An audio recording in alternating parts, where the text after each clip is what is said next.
Hello, Cancer. Thank you very much for tuning in to this week's read. For the main part of the read, I'm using Gilded Tarot Royale. There's a lot of reflection there, but hopefully you can see the names. It's by Chiro Marchetti, text by Barbara Moore. The website is at the bottom, llewellyn.com, and there's some social media links. Feel free to freeze frame and check those out if you're interested. Supportive Oracle Cards, Magical Spell Cards by Lucy Cavendish. And it's illustrated by Jesse Reish. There's a website, hayhouse.com, at the bottom. Feel free to freeze frame on that if you want that information.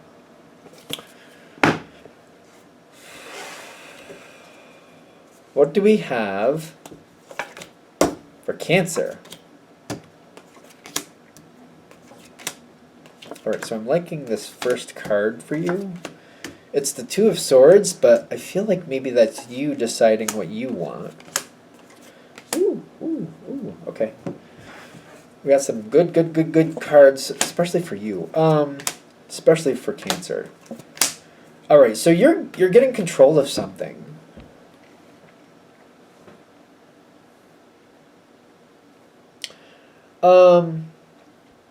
You're definitely getting control of something.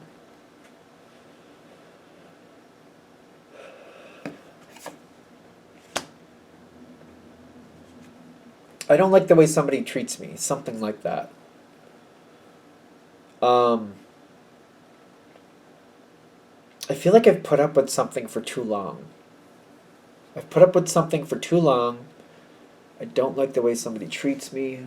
There's something about this. There's more coming in. Like there's something. Is it the way they're treating you? They talk to you? I don't feel like it's the communication.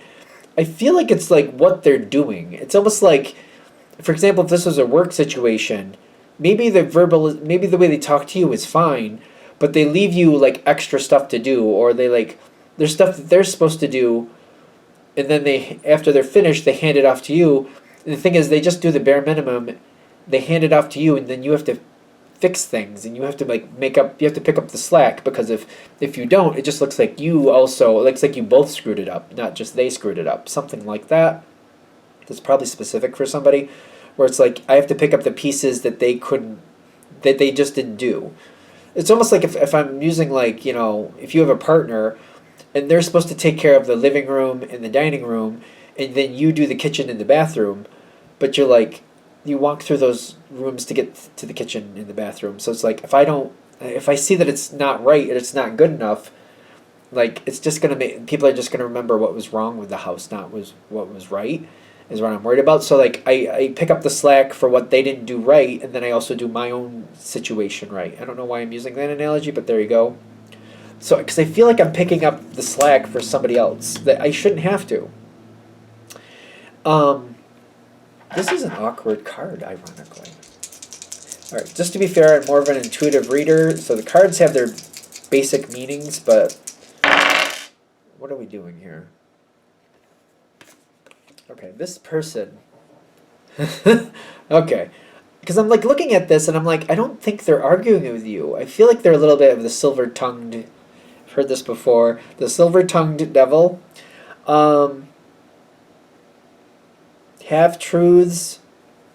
They say they're going to do stuff that they don't really do. But they can give you every reason in the book where they did it right or that it was somebody else's fault. Could be something like that. Be careful with that. I feel like they talk a good game, but they don't do what they should. That's more about this person. They talk a good game. Other people might think they're great. But it's almost like, yeah, people think they're great because I'm the one who makes sure it looks good.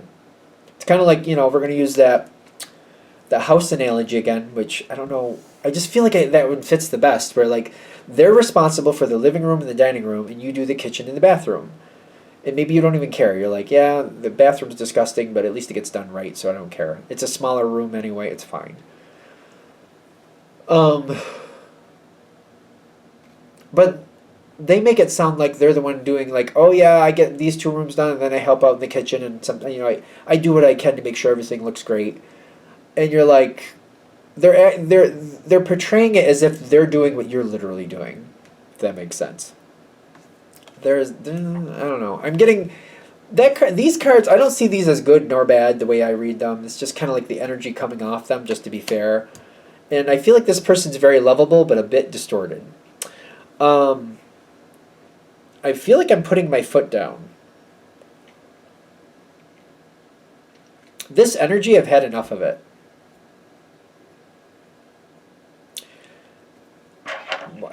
It's weird because I'm looking for like the trigger card and I'm not seeing a trigger card. I'm just feeling like I've had it. Four of... No, that's cups. That's the Eight of Cups. You got that twice. You did get that twice. And you got the Empress. You got this on the dice, and this card is here. I'm done. I've had it. I've had it. I've had it, and I'm moving on from this situation. And I'm not backing down on it. I don't know. It feels like whoever this person is, I don't think this is like the first offense. And I don't think this is the only thing they've ever done. This might be the last offense. This might be the one that broke the camel's back, if you will. How's that saying go? The straw that broke the camel's back? Like, this is it. I'm done. I do feel like you're like, I want to say you're angry, but maybe it's not, like, I don't see me yelling about anything. I don't see me stomping around or anything like that. I just feel like I'm mad enough that I'm done. I'm not wasting any more energy on this. I'm mad enough that I'm done. I feel like that's what it is. You got the Eight of Cups twice. And it's not like you haven't tried to make this go better, but it might be one of those situations where I try and we make some progress. It's always temporary, and then we end up back at square one. I'm done. I'm finished. I've had enough. I've had more than my share. Because you're blocking it too. This is why I keep feeling like this is going well for you. Like, I'm not interested in doing this anymore.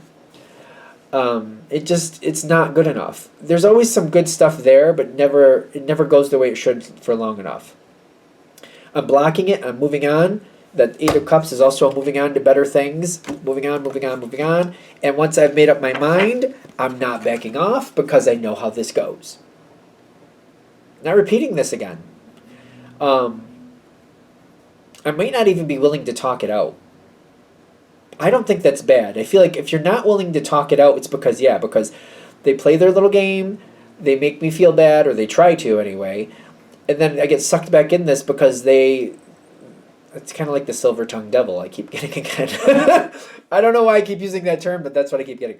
And I'm like, no, I'm not playing that game this time. Not doing that way this time. No, because that's how they got me before. You're moving on from the situation. You've made up your mind. For example, if it's a job, it's like I'm applying for a different job somewhere else, and after I've gotten that job and I've accepted that job, it's like I'm putting in my notice, and then when it's done, it's like you might even give like short notice. Short notice would be like, well, it used to be it used to be 2 weeks notice you gave for a job. I don't know what that is nowadays, but it used to be 2 weeks notice. Short notice, in my opinion, is like 3 days, 4 days. It's like, you know what, I'm going to finish out this week and that's it. Because that's it. I'm just done. Fed up and I don't even care anymore. Sometimes people give short notice to places where they don't think they're going to get a good reference anyway, and you don't need the money that way. So you're like, you know what, not going to get a good reference, got enough money on my own. This is too much aggravation I don't want. So you know what, short notice. 3 to 4 days and bye-bye. Your problems are just that, buddy, yours.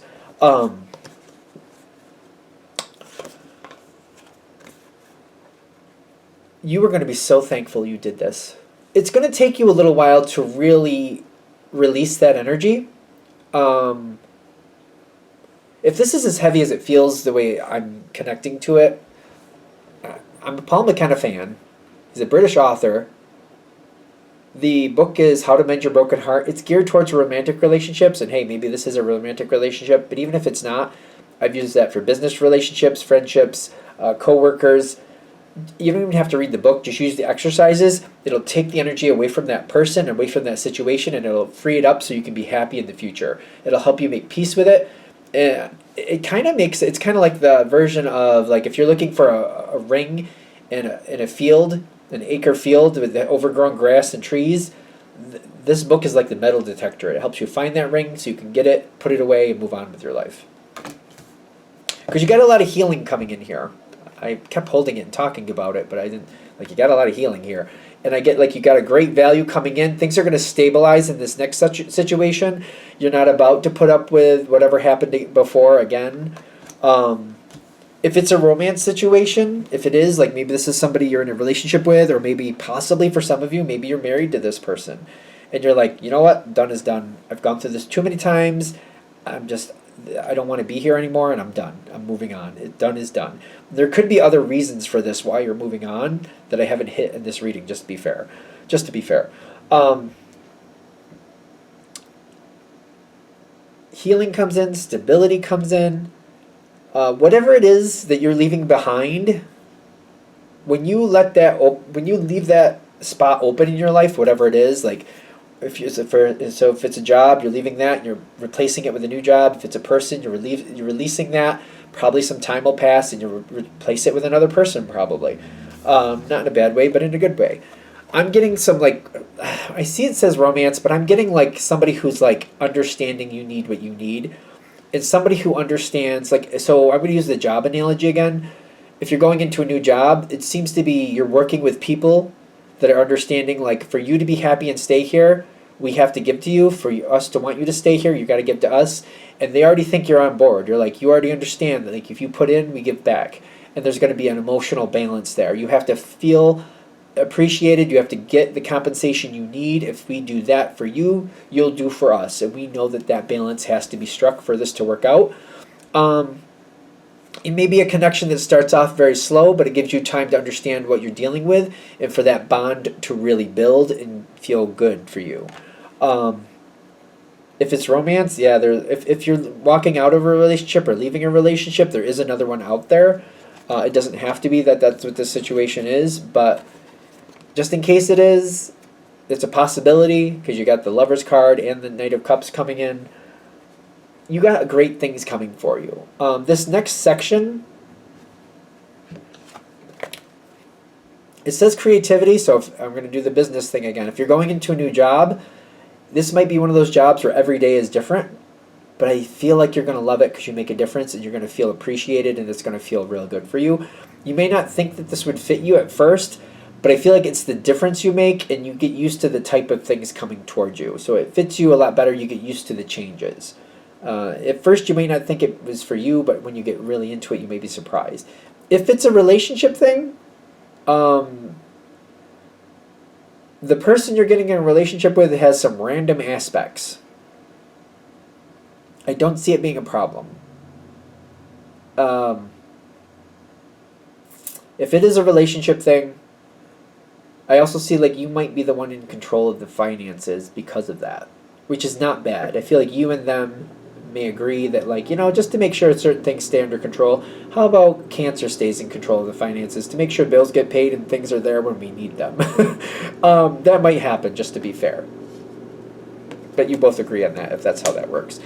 You got a great outcome. I feel like you got to get here. Like, this is a great outcome, a really great outcome. I feel like that's yet to be discovered. The creativity coming in, I feel like it's great, but it's like you have to get there and experience it before you like it. It does feel to me like if you just read it off paper, what that creativity actually means. I feel like if I was reading it on paper, I'd be like, oh, I don't know. But when you experience it, you're like, oh, this actually is great. This is wonderful. I actually like this. I didn't think I could like it like this, but it's constant. It's a constant. I don't know how to explain it. It's like every night's a different menu, but it's kind of like, yeah, but I'm used to it. I know every night it's going to be that way, so it's become the norm, so it's okay. I actually enjoy it.